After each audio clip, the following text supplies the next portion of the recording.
This presentation will cover the topics of disclosure and resilience. Welcome everyone, my name is Martin Skelton. I'm an employment advisor with Steps2change based in Louth in Lincolnshire, and the next few slides are going to consider the building of resilience, and I do hope you enjoy.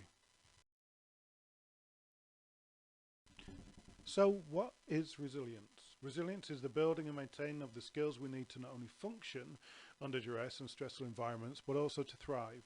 Many people have them inherently, but many more struggle to maintain well-being when faced with adversity, and this can have challenging effects on the individual and those around them. Also, organisations that lack the components of resilience can struggle to maintain their business and workforce, especially in today's ever-changing environment. And over the next few slides, we will consider how we build resilience in a little bit more detail. In relation to work and getting into work, the current climate would suggest that attempting to build resilience when surrounded by uncertainty is not possible and may actually feel impossible. Yet we can plot a road through this and maintain cognition, which is the mental action or process of acquiring knowledge and understanding through thought, experience and the senses. And there are a number of techniques we can employ to start building our resilience. The 6 we will discuss are shown on this slide. This is not an exhaustive list, but it does incorporate many of the ways to achieve a foundation on which to attain resilience and maintain it, and we'll go on to discuss these in more detail. Mind mapping is a technique I have used a great deal with clients to map a sequential way forward that helps people to focus on seeking a solution to their issues. It's a visual way to represent ideas or concepts. It helps create a structure for information to help you better analyse your situation and generate new ideas and create new ways of thinking. It is useful when seeking to understand and focus on the next steps we need to take, whether this is to get into work, volunteering, education or training, and which is the best route to take. It is also useful if we are at a career crossroads and need to plot our next career path. An example may be that we're looking for our next job and we have signed up for a number of job finding sites and trawl through these daily without a great deal of focus and not considering a number of important factors which will determine the type of work we would apply for. Obviously, if we are desperate and need a job, we may feel we need to apply for anything, but it's still useful to consider the following. How far would I travel to work? Consider both the time it takes to commute and the extra expenses this incurs. Is there a minimum salary I need to earn? And if I am travelling, I will need to offset this amount of money within the salary that I'm earning. Do I need to train to get the job I really want? And where are my closest training providers? And also we can look virtually for training online. Could I incorporate volunteering into my life to gain experience in the job that I would like to do but don't currently have the work-based experience on my CV? Would a traineeship or apprenticeship be an option? Is there anyone in my social network that could help me into work or any other activity? What employers should I send a CV and covering letter to? Where do they advertise their vacancies? And are there any agencies I could contact for temporary work placements? Include anything that comes to mind and add them in a structural diagram similar to this that you can see on screen now, with you at the centre, and then from each box you can add as many more boxes as you need to develop a larger map.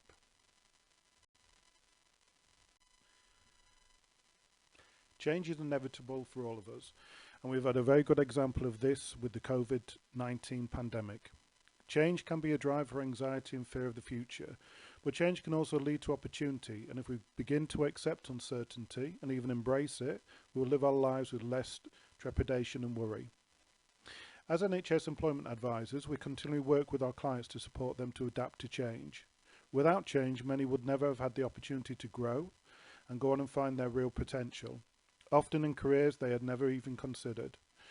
They have used volunteering, education and training to embrace a new future. Remember that your next job doesn't have to be your last job and can be a stepping stone to where you would want to be. In this model, we can shift backwards and forwards between these zones as we meet new challenges. But by building resilience, we can mitigate the risk of wanting to be back in our original comfort zone and embrace change and ultimately expand our comfort zone to include the things that we once found fearful, wanting to learn new skills and grow. We may have a set of rules that kept us locked in our own comfort zone, and these may have been put there to protect us from harm, ridicule, reinforcing beliefs such as we don't feel good enough, and if we keep safe and often isolated from the world, we have nothing to fear or worry about. Yet by creating a set of rules that we refer to as those that keep us safe, we infer that the world outside our comfort zone is something to fear, and we are not able to function within it. Often these fears come hand in hand with conditions such as anxiety and depression that can paralyse us into inaction, and we have seen this more and more during the current corona pandemic. Yet when we simply change our behaviour and don't challenge our thoughts and feelings, we can't change our rules, and start to build skills such as resilience, to expand the boundaries of our comfort zone and enrich our lives with new experiences and new opportunities. Maybe you can think how often you have wanted to change and been unable to, and what were your thoughts and feelings that held you back. This slide will consider reflective practice. The Chartered Institute of Personnel and Development, the CIPD, have produced an excellent document on this subject, and it sets out that reflective practice is the foundation of professional development. It makes meaning from experience and transforms insights into practical strategies for personal growth and organisational impact. Reflecting on experience provides a cognitive and emotional reflection, challenges assumptions, and reframes the context of the experience to enable learning, and also to develop our personal and professional skills, to deal with the difficulties of the workplace, or to deal with the consequences of being out of work. There are several methods to begin reflective practice. 1. Mind mapping, which we previously looked at, but free writing is also a useful technique. Simply give yourself around 5 minutes to write down anything associated with the situation you are reflecting on, without any concern for grammar or punctuation. And once the time is up, look back and underline any words that jump out at you. This can help you begin to understand your thoughts and feelings associated with what happened. You can then consider Gibbs' reflective cycle, as we see here on the screen, in order to reframe the event and begin to have a deeper understanding of what happened and develop a constructive approach to a clearer reflective practice for this and for future events that you may encounter. Recognising that we need to continue to learn and develop is an important part of our working life, an expected part of our professional development, especially in careers in the public sector, where it can be an integral part of our contractual obligations. Indeed, if we're open to progress in certain jobs, then successfully engaging in education may well be the only route that we have. How does continual learning help resilience? Learning increases knowledge and the opportunity to retain a job, attain other jobs within the organisation, provide personal and professional fulfilment, and make us more employable if we are seeking work. Learning doesn't have to be only in educational terms. It can be in terms of experience of a variety of working environments where we will absorb the information, atmosphere, protocols and procedures that vary from workplace to workplace. These lessons can be the most valuable to us, especially when deciding on our ideal career. Volunteering and temporary roles can provide a wealth of understanding and knowledge that we might not otherwise experience. Having a network of people that we can share our thoughts with and whom we trust when making decisions is an important factor in maintaining our resilience, but it does need constant attention if we are to make the most of these connections. When we struggle with our mental health, we are inclined to isolate ourselves, whether in or out of the working environment, and this can maintain our symptoms and potentially increase their severity. In the workplace, if we can cultivate relationships with colleagues and develop a network of support that can help us cope with the demands of work, this can be of mutual benefit if there are difficulties in our employment. Now let's look at 7 examples of how to maintain healthy relationships. Stay true to who you are, be open and honest from day one, practice empathy for the other person, constant communication is key, be reliable and consistent, set boundaries where you need them, and there has to be fairness, and the relationship needs to be mutually beneficial. We will now consider the topic of disclosure. For many people, a large concern when starting new employment is whether or not to disclose mental health to an employer. This is typically one of the biggest barriers to overcome, and there is ultimately no right or wrong way of doing this. Let's have a look at information around disclosure, which will hopefully help you to decide if and how you would do this. So, should I disclose information regarding my mental health when applying for a job?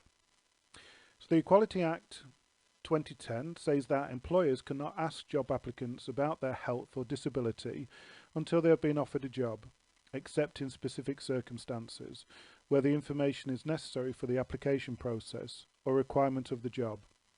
For example, a job applicant fills in the application form which asks to state whether they are taking any medication. Unless there is a good reason why an employee needs to know this information, then the question should not be asked. Okay, so should I then disclose if offered a job?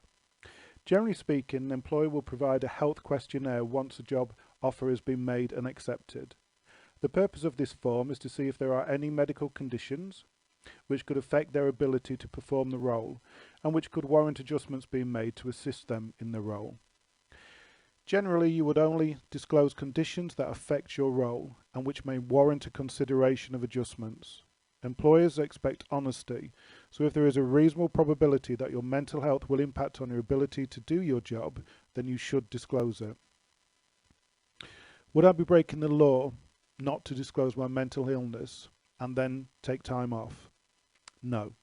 However, if an employee states in the health questionnaire that they do not have any medical condition or conditions which could affect their work, and then they take considerable time off to an ongoing condition, an issue of trust may arise and the employer may decide to take steps appropriate to the situation.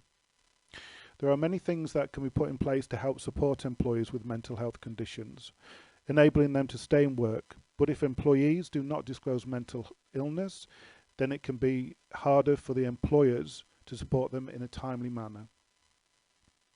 How do I talk to my employer about my mental health? If you do decide to tell your employer, you should think about who you want to tell and how much information you want to give. You may decide that the best person to tell is your manager, or if your HR manager already knows about your condition, you might want to request a one-to-one meeting with him or her. You don't need to provide personal information, just focus on how your mental health impacts on your employment. Telling your employer about a mental health condition, which is or could be a disability, will provide some protection under the Equality Act 2010. Disclosure of mental health issues at work is a personal choice, and you can say as much or as little as you would want. If you need more support, being open can help you get it. Having a note from your GP or other medical professional may help with explaining your mental health condition, how this may affect you, and what adjustments might help you in your current job. Remember, you're not alone. At least 1 in 3 people have experienced mental health problems while in employment, but with the right support, many people can balance their health with the demands of a job. With the right help, people experience mental health conditions can and do stay and perform well at work. You should not be treated less favourably at work because of your mental health condition.